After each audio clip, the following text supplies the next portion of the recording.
Congress political affairs committee meeting లో CM Revanth Reddy hot comments చేశారు.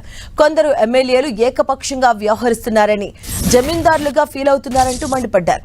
ఇప్పుడు సోషల్ మీడియాలో వ్యక్తిగత ప్రచారం తప్ప పార్టీ ప్రభుత్వ కార్యక్రమాలను ప్రచారం చేయనివ్వడం లేదంటూ ఆగ్రహాన్ని వ్యక్తం చేశారు. సోషల్ మీడియా వినియోగంపై ఎమ్మెల్యేలకు శిక్షణ ఇవ్వాలంటూ సెటైర్లు వేశారు రేవంత్ రెడ్డి. తెలంగాణ SR ప్రక్రియలో పార్టీ అలసత్వంపై సీఎం రేవంత్ రెడ్డి సీరియస్ అయ్యారు. సర్ ప్రక్రియలో హైదరాబాద్ పర్ఫార్మెన్స్ పూర్గా ఉందన్నారు సీఎం. ఇక ఈ విషయంలో తనకు క్లారిటీ ఇవ్వాలని మంత్రి పొన్నం ప్రభాకర్ ను ఆదేశించారు సీఎం.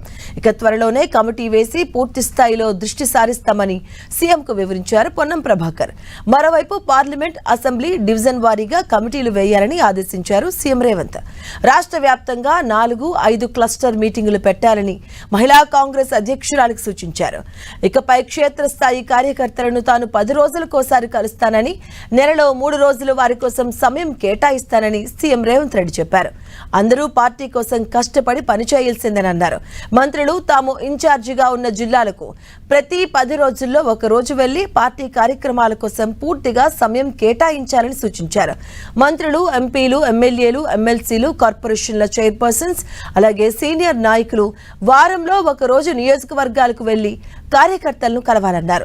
ఇక తనతో సహా ఎవరు ఎక్కడికి వెళ్లాలి అనేది PCC అధ్యక్షుడు నిర్ణయిస్తారని, ప్రతిపక్షంలో ఉన్నప్పుడు కాంగ్రెస్ క్యాడర్ సోషల్ మీడియా వారియర్లుగా మారి పార్టీ కోసం పనిచేశారని గుర్తు చేశారు. కానీ ఇప్పుడు కొన్ని నియోజకవర్గాల్లో ఎమ్మెల్యేలు జమీందారులా తయారయ్యారని, సోషల్ మీడియాలో తమ వ్యక్తిగత ప్రచారం చేసుకోవడమే తప్ప పార్టీ ప్రభుత్వ కార్యక్రమాలను ప్రచారం చేయడం లేదంటూ సీరియస్ అయ్యారు. ఇక పార్టీ కోసం సోషల్ మీడియా వినియోగంపై ఎమ్మెల్యేలకు శిక్షణ ఇవ్వాలన్నారు రేవంత్ రెడ్డి.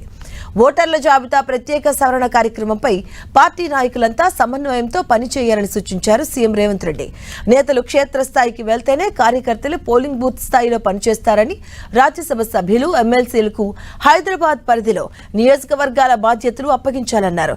నగర పరిధిలోని 15 నియోజకవర్గాల వారీగా సర్పై సమావేశాలు పెట్టాలని సూచించారు. మహిళా కాంగ్రెస్ తరపున కస్తర్ల వారీగా భేటీలు నిర్వహించాలన్నారు. అలాగే సర్లో భాగంగా ఓట్ల తొలగింపులో సామాన్యులు, పేదలు, కార్యకర్తలకు ఎలాంటి ఇబ్బందులు రాబోతున్నాయో నాయకులు గుర్తించడం మంచి పరిణామమని, లంబాడీలు, ఆదివాసీలు, వలస కార్మికులకు పెద్ద సమస్య కావచ్చన్నారు.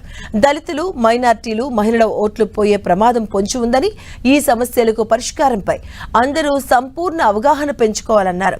ఇక గతంలో డిజిటల్ విధానంలో ఎక్కువ సభ్యత్వాలు చేయించిన వారికి రాహుల్ గాంధీతో సన్మానం చేయించామని గుర్తు చేశారు సీఎం రేవంత్ రెడ్డి.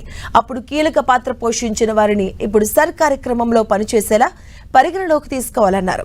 119 అసెంబ్లీ, 17 లోక్సభ నియోజకవర్గాల్లో సర్ పర్యవేక్షణకు ఇన్ఛార్జీలను నియమించాలని ఆదేశించారు. అసెంబ్లీ ఇన్ఛార్జీలు తప్పనిసరిగా నియోజకవర్గాల్లో ఉండాల్సిందేనని తేల్చి చెప్పారు.